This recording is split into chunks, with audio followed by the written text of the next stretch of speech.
Hola, ¿qué tal? Buenas tardes. Es un placer nuevamente estar con todos ustedes este día. Vamos a empezar a tocar el tema de estadística descriptiva. Bueno, empezar y a terminarlo. En realidad no es un tema muy complejo. Ya vi la lista que me manda Luz de los participantes en el curso. Seguramente son cosas que ustedes ya saben. Bien, abordando un poco lo que veíamos ayer en la clase semipresencial, uno de los puntos del diseño experimental, recordemos que es la recogida de los datos. Una vez que ya tengo definidas cuáles van a ser mis muestras y mis variables, pues entonces empiezo a recolectar todos los datos de esa muestra que seleccioné, ¿verdad? El paso número 2, ya tengo los datos. Voy a asumir que ya tengo los datos. El paso número 2 es darles un orden. ¿Y cómo lo voy a hacer? Pues tengo dos opciones. Uno, a través de tablas y a través de gráficas. Puedo también describir, una vez que ya tienen un orden, que yo veo todos esos datos en una tabla, puedo describir las características de una población. Simplemente describir, no hacer ninguna afirmación sobre ella, no hacer ningún supuesto. Solamente describir, y con describir me refiero, el grupo A tiene menor edad que el grupo B sin embargo tiene mayor peso que el grupo A, etc. No decir A y B son diferentes porque a los del grupo A les sucedió algún fenómeno o algún evento que no les sucedió al B. Eso no lo puedo hacer hasta este punto. Cuando yo digo describí, no puedo sacar conclusiones al respecto, no puedo sacar conclusiones de lo que estoy observando. Finalmente, si así me lo permiten mis datos, puedo hacer un análisis formal o un análisis estadístico de los mismos que me permitan sacar inferencias estadísticas o conclusiones. Bien, dentro de estos 4 pasos tenemos 2 en cuyo campo de aplicación es la estadística descriptiva, que es el 2 y el 3. El 2 lo voy a volver a mencionar con la ordenación, tabulación y gráfica de estos datos que yo recogí, y el 3 con la descripción de las características que estoy observando. Bien, también ayer nos adelantábamos un poco sobre cuáles son los campos de acción de la estadística descriptiva. Recordemos que nosotros partimos de poblaciones, que nuestra hipótesis en nuestro diseño experimental, en nuestro protocolo, en nuestra tesis, en nuestro artículo, etcétera, la hipótesis está basada en una población. ¿Qué es la población? Es un conjunto de elementos en los que se pretende estudiar una característica, ¿sí? Pero cuando nosotros diseñamos un experimento, no estamos pensando en poblaciones, estamos pensando en muestras. Y digo que estamos pensando en muestras porque también tenemos ya hasta este punto del partido perfectamente claro cuáles son los criterios de inclusión y cuáles son los criterios de exclusión. La muestra, como lo vimos ayer, es el subconjunto representativo de la población. La palabra clave cuando yo hablo de muestras es que sea representativo.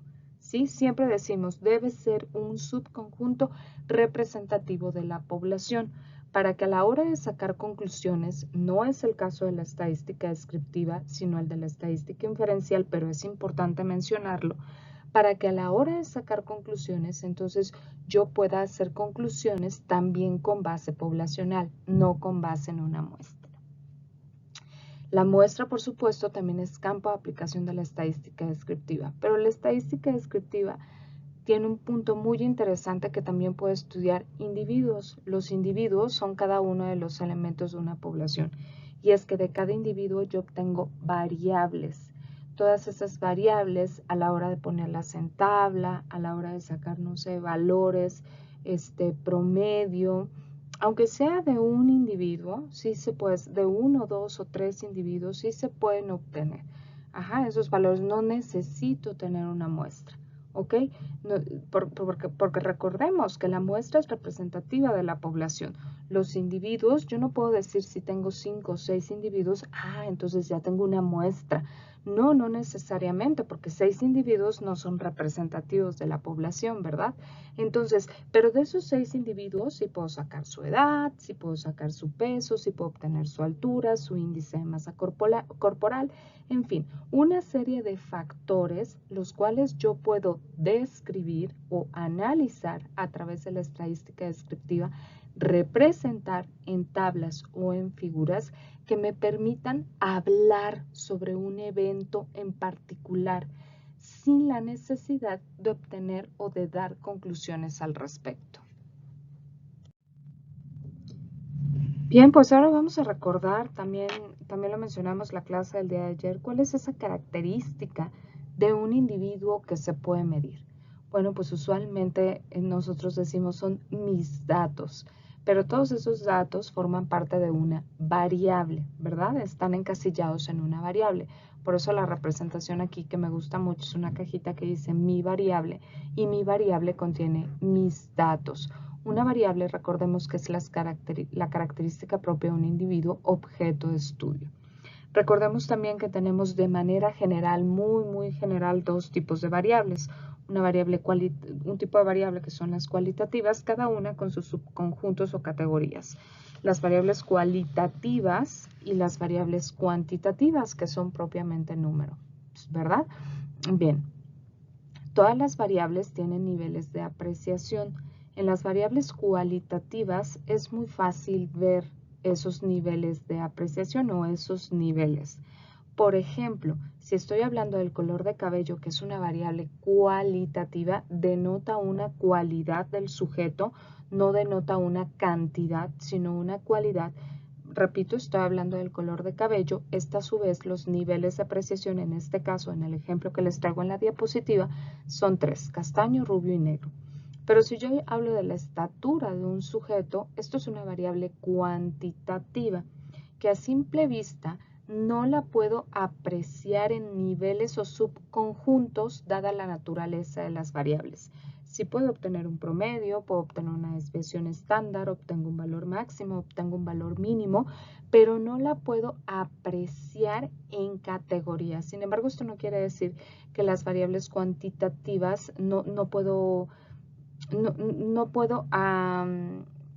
establecer niveles en ellas. Claro que sí se puede.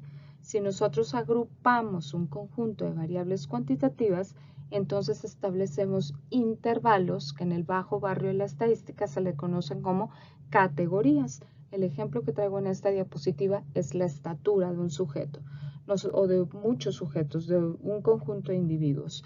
Medimos la estatura de cada uno de ellos, después establezco categorías, por ejemplo, de 1,50 a 1,65, de 1,66 a 1,70, de 1,71 a 1,80, y después para cada categoría cuento cuántos sujetos entran en cada una de ellas, ¿sí? Entonces, eso es una variable cuantitativa que a simple vista yo inferí que no le podía hacer lo mismo que a la variable cualitativa, pero como pasó por un proceso de categorización, la convertí en una variable cualitativa y entonces pues ya puedo sacar frecuencias. ¿En qué frecuencia se presentaron los individuos de cabello castaño, estatura 1,66 a 1,70? Ya puedo sacar porcentajes, tratar esos datos como una variable cualitativa. Bueno, pues una de las piezas fundamentales en el tema de la estadística descriptiva, ustedes no me dejarán mentir, todo el mundo las hemos usado, yo creo, aquí en este curso o aplicado, son las tablas de frecuencias. Una tabla de frecuencias es el lugar donde se concentran los datos que hemos recolectado, no es nuestra base de datos. Ya aquí propiamente los estoy concentrando de una manera que me permita analizar con mayor agilidad y facilidad un grupo de datos. Eso es una tabla de frecuencia. Al valor suceso fenómeno que se repite continuamente dentro de una muestra se le llama frecuencia. La frecuencia se puede observar de dos maneras, en forma absoluta y en forma relativa. La frecuencia absoluta es el número de veces que se repite un dato, mientras que la frecuencia relativa es una proporción y resulta de dividir la frecuencia absoluta entre el número total de frecuencias absolutas. Lo vamos a ver en esta tabla ejemplo que traigo en la diapositiva, en donde estoy mostrando un subconjunto de edades de 13 a 15 años, de 15 a 17 años, de 17 a 19 años, de 19 a 21 años y de 21 a 23 años. Vean ustedes en la columna 2 se muestra la frecuencia. ¿Qué quiere decir esto? Para la primera categoría que va de 13 a 15 años tengo 4 individuos. Para la segunda categoría, que va de 15 a 17 años, tengo 9 individuos. Para la tercera categoría, que va de 17 a 19 años, tengo 3 individuos. Para la cuarta tengo 3 individuos y para la quinta tengo un individuo. De tal manera que el total de sujetos incluidos en esta tabla o incluidos en este estudio son 20. La frecuencia relativa entonces resulta de dividir a la frecuencia absoluta, cada uno de estos números son las frecuencias absolutas para cada categoría, entonces la frecuencia relativa resulta de dividir la frecuencia absoluta, es decir, 4, entre el número total de frecuencias absolutas que son 20. Si yo divido 4 entre 20, esto me da 0.2. Si divido 9 entre 20, esto me da 0.45. Si divido 3 entre 20 me da 0.15, de tal manera que la suma de las frecuencias relativas es 1, que representa el 100% de mi población. La F mayúscula, por su parte, significa las frecuencias que se van acumulando, es una frecuencia acumulativa. Por ejemplo, para el primer grupo yo sé que tengo 4 individuos, pero ya para el segundo grupo no tengo 9 individuos solamente, sino tengo los 4 del grupo anterior más los 9 actuales, que son 13 individuos. Para el tercer grupo, no solamente tengo los 3 individuos, sino que tengo los 3 individuos del tercer grupo más los 9 del segundo grupo más los 4 del primer grupo, que en total dan 16 individuos y así sucesivamente. Eso es una frecuencia acumulada y a veces nos sirve para ver los comportamientos de las curvas, que lo vamos a ver más adelante en esta presentación, hoy que están tan de moda el comportamiento de una curva, ¿verdad? Aquí les traigo todos los elementos que debe contener de manera idealmente, una tabla de frecuencias.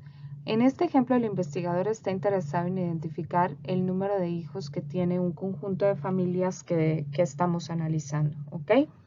Clasificó, categorizó a los hijos de la siguiente manera: familias que tienen entre 1 y 2 hijos, familias que tienen entre 3 y 4 hijos y familias que tienen entre 5 y 6 hijos. Esa es nuestra variable, ¿ok?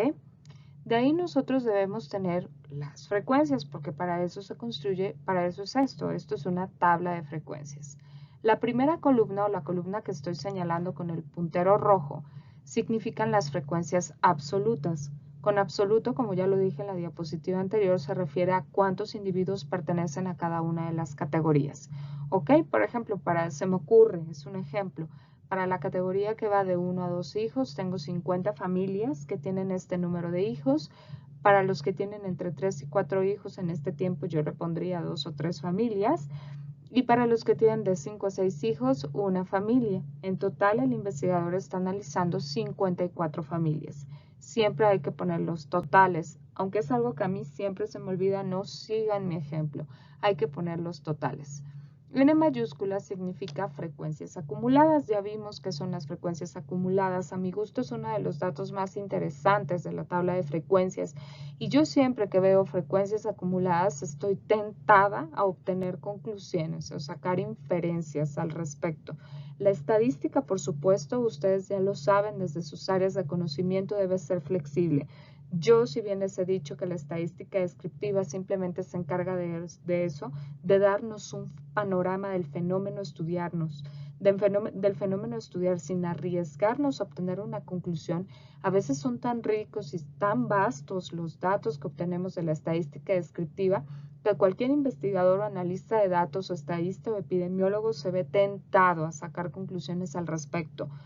No se detengan, adelante. Simplemente hay que tener cuidado aquí con el uso de las palabras, pero sobre todo de las reglas estadísticas para que no nos metan un gol por ahí.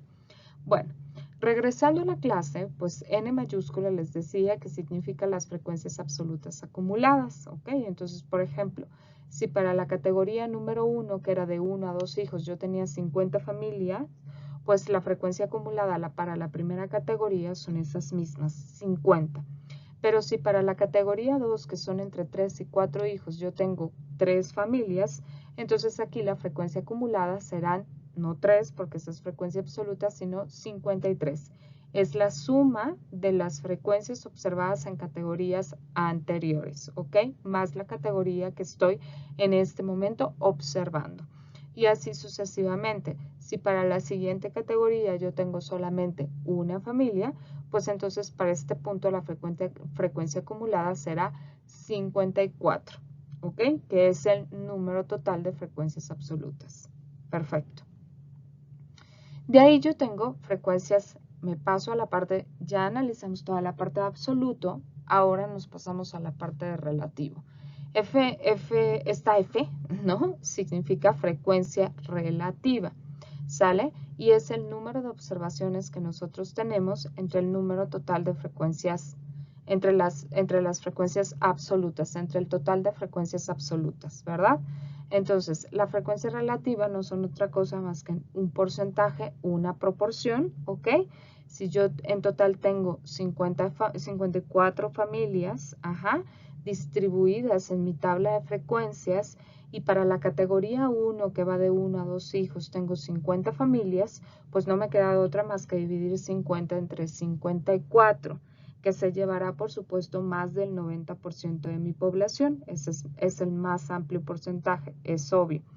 Aquí tengo 3 familias, pues no tengo de otra más que dividir 3 entre 54, que se llevará un porcentaje bajito de la población. Vamos a suponer que se lleve el 9%, el 8%, no menos de eso. Y para la última categoría, que es solamente 1, pues divido 1 entre el total, que son 54, y entonces, bueno, pues esos son mis frecuencias relativas. Y también existen las frecuencias relativas acumuladas, que es la última columna de mi tablas de frecuencias, que es lo mismo, es ir sumando las frecuencias relativas a lo largo de la tabla. Si aquí yo tengo 90% y de este lado tengo 3 o 4%, pues entonces va a ser 90 más 3. Para esta categoría de 3 a 4 hijos tendré el 93%. Les repito, las frecuencias tanto absolutas como relativas acumuladas son una tentación para los epidemiólogos y para los analistas de datos. Por allá hay alguien que se dedica a la epidemiología y no me dejarán mentir, porque casi que con ellos podemos hacer inferencias estadísticas. Miren, y aquí para aterrizar un poquito el ejemplo ya de forma gráfica, ¿ok? A mí no me gusta, no es mi estilo presentar los resultados en tablas más figuras. Con figuras me refiero a los resultados gráficos. No me gusta. No creo poder, no me siento capaz de darle un valor. Es decir, no puedo decir está mal. Mi estilo es que si tengo los resultados en tablas y a mí me parece que es muchísimo más fácil explicarlos así, pues me quedo con una tabla. Si yo me doy cuenta que al pasar los resultados a gráficas es más fácil para mí explicarlos y para los demás entenderlos, pues entonces me quedo solo con gráficas. Pero no es mi estilo presentar los mismos resultados en tablas más gráficas. Los dejo a su consideración, lo dejo allí a su criterio. Pero este ejercicio solamente es para ejemplificar lo que vimos en la diapositiva anterior de la tabla de frecuencias y este hecho que les digo que las frecuencias acumuladas representan una tentación para hacer inferencias estadísticas. Es lo más cercano a un análisis propiamente de los datos y entonces a veces queremos sacar conclusiones con ellas al respecto de un tema, de cualquier fenómeno que estemos estudiando. En este caso, como en la diapositiva anterior, el investigador está interesado en estudiar un conjunto de familias y ver cuántos hijos hay en cada una de esas familias en la época actual, en promedio. Entonces estudia un total de 167 familias. Vean ustedes, les digo que yo nunca pongo el número total en la tabla, eso está mal. Aquí hay que poner el total de familias estudiadas. Son 167 familias, ustedes pueden contar, es muy sencillo. Y nos damos cuenta que porque al construir nuestra tabla de frecuencias, que no está completa, dicho sea de paso, pero estos son los datos que a mí me interesan ahorita para ejemplificar lo que estoy diciendo, pues nos damos cuenta que aquellas familias de las 167 familias que analizamos, las familias que tienen entre 1 y 2 hijos son 50. Las familias que tienen entre 3 y 4 hijos son 100. Las familias que tienen entre 5 y 6 hijos son 15. Las familias que tienen entre 7 y 14 hijos es 1. Las familias que tienen entre 15 y 16 hijos es 1. En principio yo no sé si esta es una muestra. Puede ser simplemente un conjunto de familias que no sean representativas de la población. El investigador no me lo está diciendo. Si resultaran ser estos datos una muestra, es decir, un conjunto representativo de la población, eso a mí me da un permiso adicional para poder sacar conclusiones, ¿ok? No nada más depende del hecho de estar haciendo estadística descriptiva y no propiamente análisis de datos. Repito, si el investigador me da una licencia que dice que lo que estoy analizando es una muestra, es decir, un grupo de individuos representativos de una población, puedo entonces sentirme más tranquilo, más confortable a la hora de sacar conclusiones. Vamos a asumir que aunque el investigador no me lo está diciendo en este ejemplo, sí lo es. Las 167 familias estudiadas son una muestra, son un ejemplo representativo de la población. Veamos cómo grafiqué las frecuencias absolutas en este ejemplo. Bueno, pues primero seleccioné, ¿sí? También es a gusto de investigador. Yo seleccioné, porque así es, lo vamos a ver más adelante, porque es una manera correcta de hacerlo, una gráfica de barras para representar las frecuencias absolutas, ¿ok? De la población, ¿ok? Frecuencias absolutas. Vean ustedes que para el primer subconjunto de datos, que son familias que tienen entre 1 y 2 hijos, tengo 50 familias. Para el segundo subconjunto de datos tengo 100 familias. Para el tercer subconjunto de datos tengo 15 familias. Y para el cuarto y el quinto subconjunto de datos tengo una familia para cada categoría. ¿Ok? Es correcto representarlo con una gráfica de barras. Mi sugerencia es porque estoy graficando frecuencias absolutas, ¿ok? Si yo tengo frecuencias relativas, que es una proporción o un porcentaje, yo no elegiría una gráfica de barras, sino una gráfica circular o un pastel. Les traigo otro ejemplo donde grafico con un pastel y ahí ustedes se darán cuenta que es más representativo.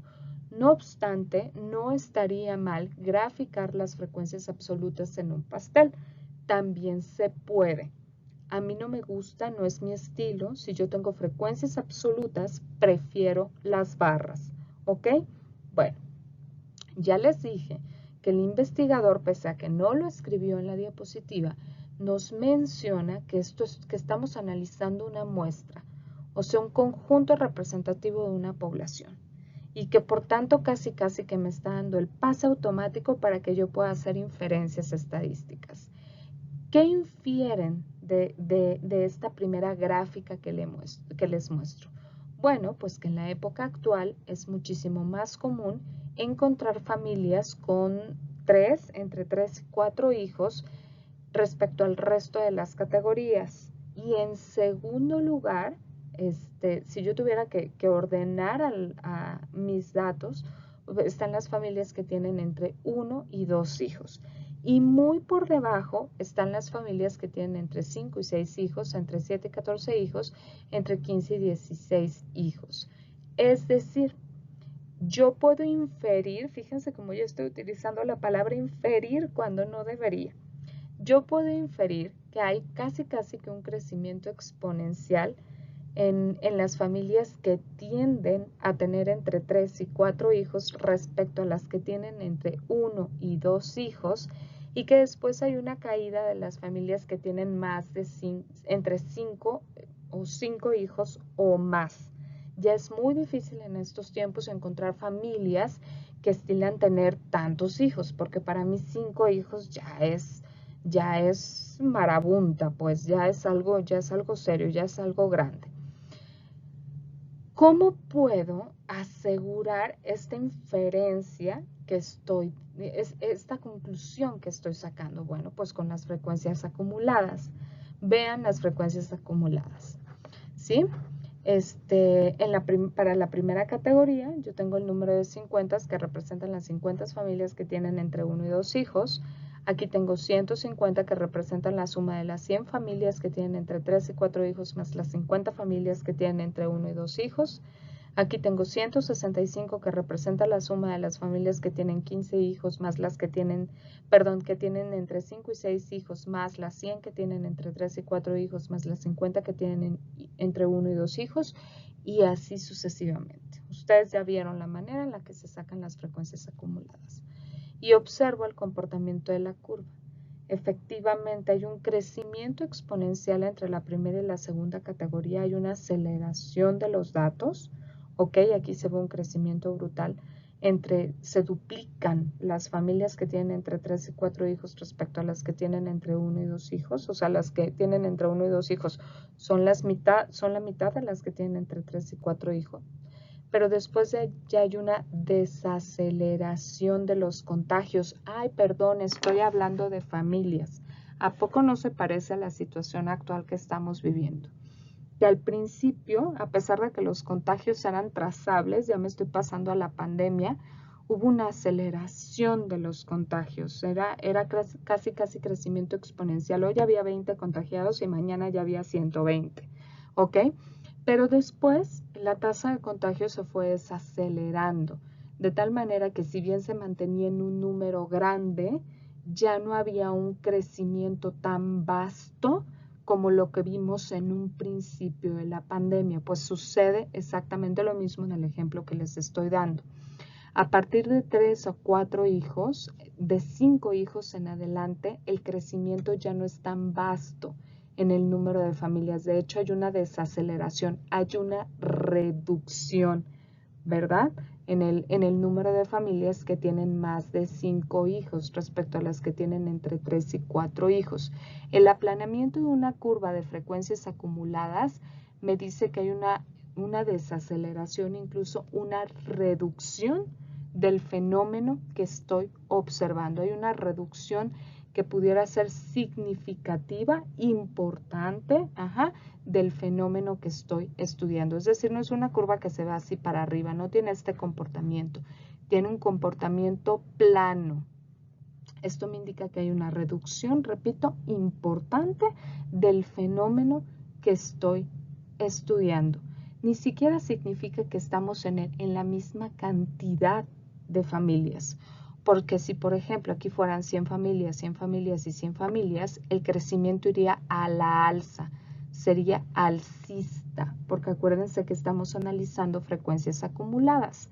Entonces aquí ya no serían 165, sino 250, si acaso aquí fueran 100. Si aquí fueran 100, ya no serían 166, sino 350, ¿ok? El hecho de que yo vea un aplanamiento en una curva de frecuencias acumuladas me quiere decir que hay una reducción importante, una desaceleración del fenómeno que estoy estudiando. Por eso les digo que cuando yo tengo gráficas de frecuencias acumuladas es muy tentador dar una conclusión. Y más si yo como analista de datos o epidemiólogo sé que estoy analizando una muestra representativa de una población. Aquí el investigador se está haciendo la pregunta, ¿qué hago con mi tabla de frecuencias? Dios mío, la dejo como tabla y así presento los resultados o con los datos de la tabla hago gráficos. Mi recomendación, eso es personal, a mí no me gusta ver los resultados duplicados. Si los presentamos como tablas, pues que así se queden. Si nos funciona más una gráfica, lo principal es que debemos pensar en nosotros. El analista de datos, el investigador, el epidemiólogo debe ser capaz de presentar, de explicar con toda la limpieza posible sus datos. Si nuestra tabla de frecuencias nos hace bolas y nos entendemos mejor con nuestras gráficas, pues utilizamos las gráficas. Pero si la gráfica me pierdo entre tanta barra, al final no sé qué significan los ejes o como no aparece el número exacto, me pierdo entre los valores intermedios de los números expuestos en un eje, etcétera. Entonces, si no me funciona esa gráfica, pues me quedo con la tabla. Repito, mi recomendación es que sea una u otra, con las que nosotros nos sintamos más confortables, porque en la medida que nos sintamos seguros con la manera en que estamos representando nuestros resultados, de eso dependerá la capacidad para que nosotros podamos explicarlos o transmitirlos con la mayor serenidad posible y no nos hagamos pelotas con nuestros mismos datos, porque no hay nada peor que eso, no saber explicar nuestros datos.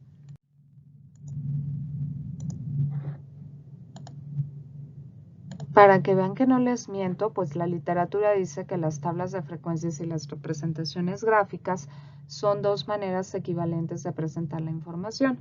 Entonces, repito, elegimos una u otra, pero no las dos.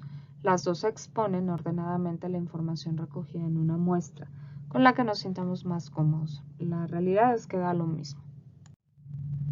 Bien, aquí traigo un ejemplo de un investigador, de un analista de datos que quiere hacer sus resultados gráficos. Que resulta que, fíjense, les voy a explicar primero qué fenómeno está midiendo, porque es importante.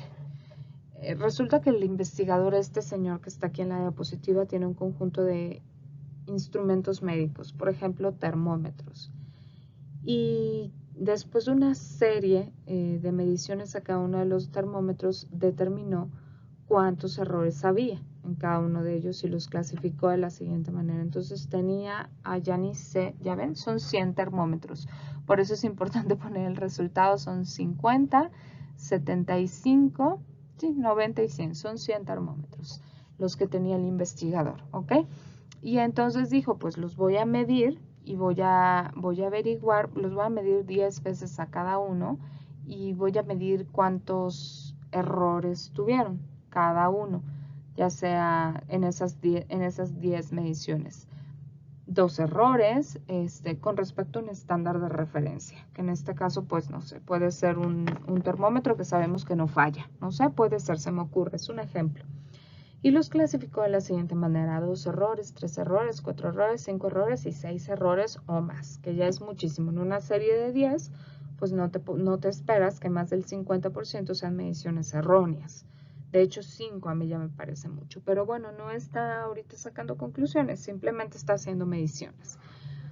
Entonces resulta que el número de termómetros que tuvo 2 errores pues fueron 20, el número de termómetros que tuvieron 30 errores, que tuvieron 3 errores fueron 30, el número de termómetros que tuvieron 4 errores fueron 25, los que tuvieron 5 errores fueron 15 y los que tuvieron 6 errores fueron 10. Después sacó la frecuencia relativa, que resulta de dividir el número de termómetros entre el total de ellos, ¿no? El número de termómetros para cada categoría, entre el total de ellos, 20 entre 100, 30 entre 100, 25 entre 100, 15 entre 100 y así sucesivamente.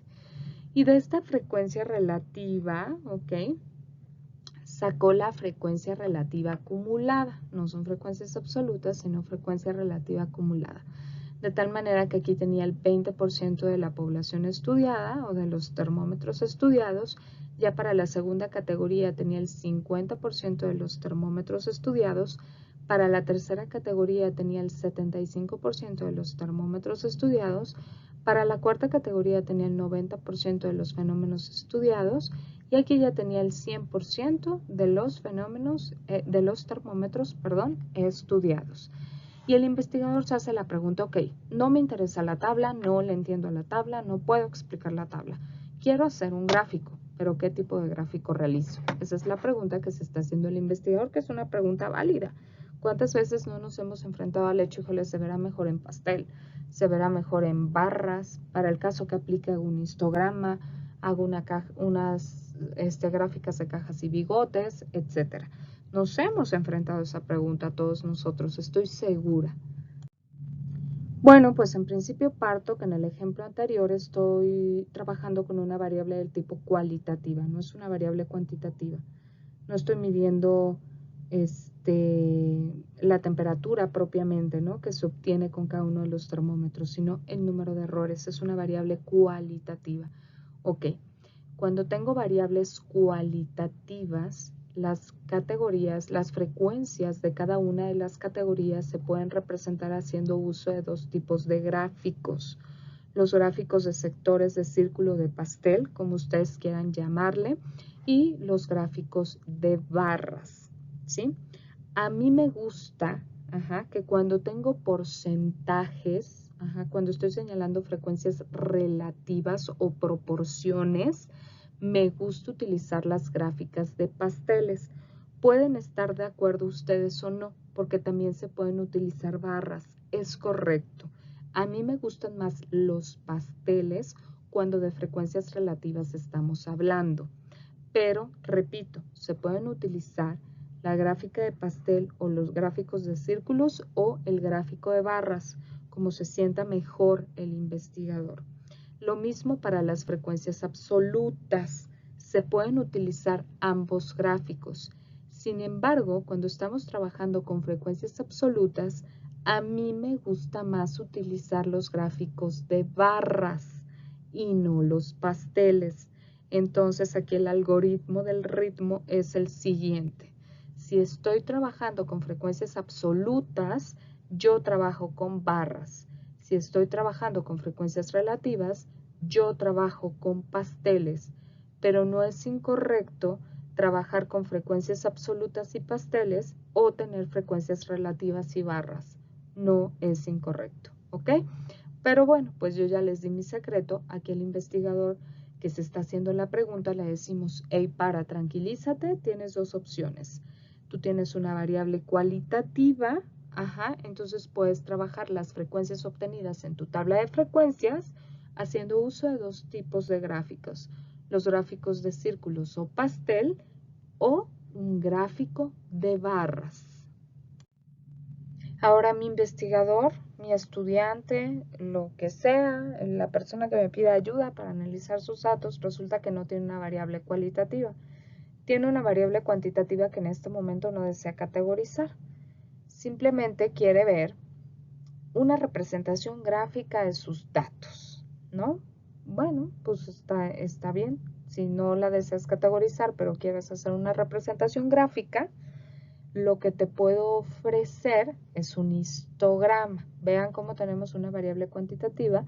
Aquí el investigador desea averiguar cuál es el tiempo en minutos que tarda un paciente del Instituto Nacional de Cancerología en pasar a su estudio. ¿Cuánto es el tiempo de espera, ¿no?, en total en pasar a su estudio de tomografía, por ejemplo? Entonces recolectó un total de 50 pacientes y midió el tiempo en ellos. Y aquí el paciente número 1 esperó 11.5 minutos, el paciente número 2 13.2 minutos, el 3 11.2 minutos y así sucesivamente. Estos son los datos que recolectó el investigador.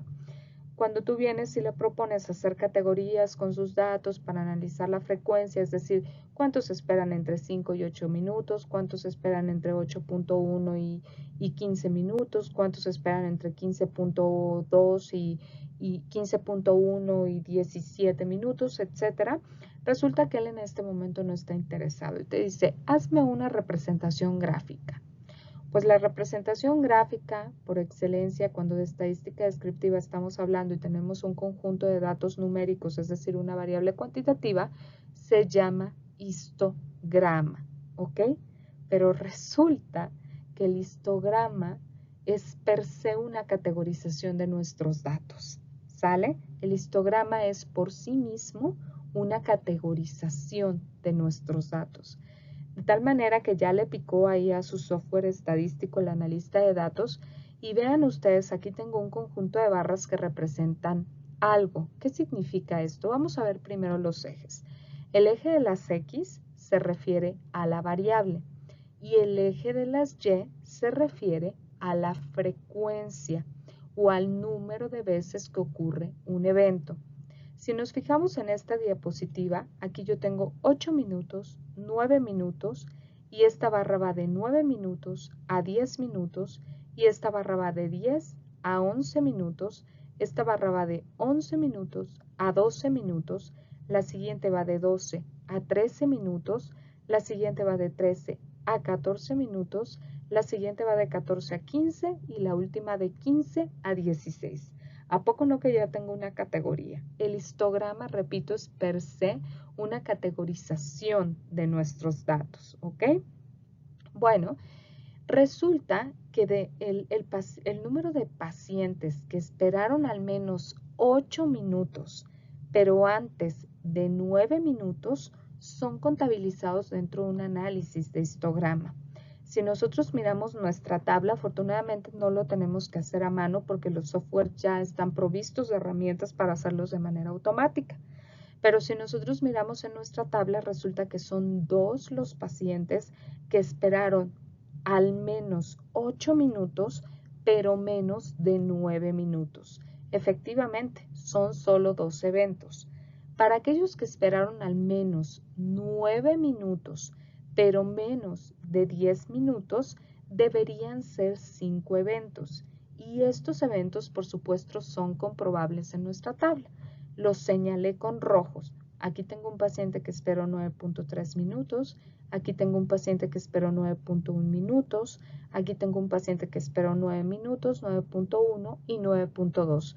Todos están con al menos 9 minutos de espera, pero menos de 10. Y así sucesivamente podemos ir contando la ocurrencia de los eventos. Y esta ocurrencia está representada por cada una de las barras de mi histograma. Los programas estadísticos que nos permiten hacer histogramas como Sigmaplot, que es el ejemplo que les traigo en esta presentación, nos permiten decidir cuántas barras va a ocupar nuestro histograma. El programa estadístico con el que vamos a trabajar hoy, Sigmaplot, por default, te sugiere utilizar 8 barras para tu histograma. Sin embargo, tú puedes modificar el número de barras. De tal manera que aquí yo hice una modificación. En lugar de 8 barras, tengo 7. 1, 2, 3, 4, 5, 6, 7. Simplemente es importante recordar que tras la modificación en el número de barras que van a representar mi histograma, pues también tengo un cambio en los intervalos. Eso es muy importante para que lo tengan en cuenta. Vean ustedes, aquí les quise traer un pantallazo, una captura de pantalla del programa Sigmaplot para que vean cómo construir los histogramas del ejemplo anterior. Pues nada, que en la columna número 1 tengo todos los datos que recolecté. Les repito, en este caso el investigador estaba interesado en estudiar el tiempo de espera de los pacientes para que pasen al servicio de tomografía computada dentro del Instituto Nacional de Cancerología. Y los plasmó en su tabla de trabajo del programa estadístico Sigmaplot. Aquí casi no se ve, pero lo voy a señalar. Cuando yo le doy clic aquí en el botón analizar, aparece un submenú que se llama histogramas. Si le doy clic en histogramas, se despliega la siguiente ventana y entonces el programa estadístico que me pregunta cuál es la fuente con la que yo voy a construir el histograma. No hago otra cosa más que seleccionar la última columna en donde están embebidos la primera columna en donde están embebidos mis datos y le doy clic en finalizar. ¿Ok? Le puedo dar clic también aquí en siguiente. Vean ustedes, está activada la modalidad siguiente. Si yo le voy pasando, pues me da justo una serie de opciones con las que yo puedo construir en el histograma. Ejemplo de ellas es la que les mencionaba hace un momento, que me decía con cuántas columnas quieres construir tu histograma. Sigmaplot por default me da 8, pero yo puedo modificar el número de columnas. Sin embargo, como a mí me gusta trabajar con las características del programa, le puedo dar de antemano clic en finalizar si es que ya conozco y estoy familiarizado con aquello que me ofrece el programa. El resultado va a ser el histograma que les presenté en la diapositiva anterior. Ahora, si tengo una variable cuantitativa en donde mi investigador me está diciendo, yo no quiero resultados gráficos, no me interesa tener un histograma. ¿Qué conclusión puedo yo sacar de un histograma? Bueno, son muchas. En principio en el histograma podemos ver cuál es la categoría que tiene mayor crecimiento, por ejemplo, y ahí puedo decir, la mayoría de los pacientes esperan entre 13 y 14 minutos si es que esa barra fuera la más amplia. Es decir, al categorizar mis datos, yo puedo, porque el histograma es eso, es una categorización de nuestros datos, yo puedo inferir en cuál nivel o en cuál categoría se encuentra el mayor número de pacientes. Entonces sí, el histograma nos dice mucho. Pero depende de la pregunta que me esté planteando el investigador. Por eso hay que saber escuchar y hay que saber escucharnos. ¿Qué es lo que realmente queremos? A mí no me interesa ver en qué categoría está el mayor número de pacientes. Yo te estoy dando una variable cuantitativa y quiero que en promedio me digas cuánto tiempo tardan nuestros pacientes en pasar al servicio de tomografía computada. Ah, ok, en este momento un resultado gráfico como el histograma no te funciona. Te propongo otra cosa. Calculemos las medidas descriptivas o hagamos un análisis descriptivo de tus datos. Bien, les presento otra vez una captura de pantalla del programa estadístico SigmaPlot. Vean ustedes aquí nuevamente en la ventana Analizar se despliegan una serie de comandos. Entre ellos está aquí una ventana que si las despliego me da una opción sin fin de análisis estadístico, seguramente ustedes ya la conocen, pero particularmente ahorita estoy interesado en hacer la estadística descriptiva de mis datos. Entonces selecciono estadística descriptiva y le doy clic aquí que dice Run o correr, ¿ok? Entonces, cuando le doy Run, se despliega la siguiente ventana, en donde me dice SigmaPlot. Estos son todos los estadísticos descriptivos que yo te ofrezco. A ver, ¿qué me ofreces? Mira, te ofrezco el tamaño de tu muestra, te ofrezco los valores perdidos, si es que los hubiera, te ofrezco el valor de la media, la desviación estándar, el error estándar, el rango, la mediana, el máximo, el mínimo, la suma, la simetría, la kurtosis, la normalidad, el intervalo de confianza, los percentiles y la suma de cuadrados. Puedo seleccionar todos y obtenerlos o puedo seleccionar el que justamente me está preguntando el investigador. Y el investigador, repito, me dice en promedio cuánto tardan los pacientes en el Instituto Nacional de Cancerología desde que llegan hasta pasar a su estudio de tomografía computada. Ah, bueno, pues entonces si tú nada más quieres el promedio, le doy la media, ¿no? Aquí los corrí todos, pero basta con buscarlos aquí en nuestra hoja de datos. Vean, en promedio tardan 12 minutos. Pero entonces le digo, oye, pero tú tienes una desviación estándar. Ese es el valor promedio. La media, recordemos que es el valor que se obtiene al dividir la suma de un conjunto de datos entre la cantidad de ellos. Considera todas las puntuaciones. Como ya lo indiqué, el numerador es la cantidad de valores. Sin embargo, a pesar de que es una medida muy exacta, por eso se llama promedio, es muy exacta de la muestra, ¿ok? O pretende ser una representación muy exacta de la muestra. Si tenemos datos atípicos o outliers, esa representación se va a perder, se va a volver inexacta, ¿ok? Entonces yo soy capaz, como analista de datos, de recomendarle al investigador, oye, no nada más te quedes con la media, también mídele la desviación estándar para ver cuánto se dispersan cada uno de los datos que obtuviste de ese valor promedio. Nosotros buscamos que las desviaciones estándar sean pequeñitas, porque entre más dispersión haya en nuestros datos, esa desviación estándar se va a hacer grandotota. Si nuestros datos son cercanos al valor promedio, la desviación estándar va a ser chiquitita. Y lo que queremos es que nuestros datos tengan una representación. Si tenemos outliers o datos atípicos, nuestros datos no van a tener una representación exacta. Las puntuaciones extremas van a hacer que las desviaciones estándar sean tan grandes que no podamos ver el efecto de lo que estamos midiendo. En este caso, el tiempo de espera para un estudio médico, ¿ok? Bueno, bien, aquí como no tengo datos atípicos, pues entonces el valor promedio es de 12 minutos, aproximadamente 12.1 minutos, y la desviación estándar es de 2 minutos. Quiere decir que los pacientes en promedio esperan 12 minutos, pero si les va mal pueden esperar hasta 14 minutos, porque son más 2 minutos, ¿ok? Y si les va bien pueden esperar menos de 12 minutos, aproximadamente 10 minutos. Es alrededor de eso en lo que oscila la dispersión de nuestros datos, ¿ok? Entonces, bueno, pues se vale sugerir, te calculo la media, pero también la desviación estándar, porque con eso tú te vas a dar cuenta si tienes datos extremos o no. Entre mayor sea la desviación estándar, eso me sugiere que hay un dato extremo ahí que pudiera estar generando un ruido. Imagínense que tenemos un paciente que esperó 60 minutos. Eso claramente es un dato atípico. Entonces, hay que sacarlo de la muestra porque no es representativo de lo que estamos estudiando.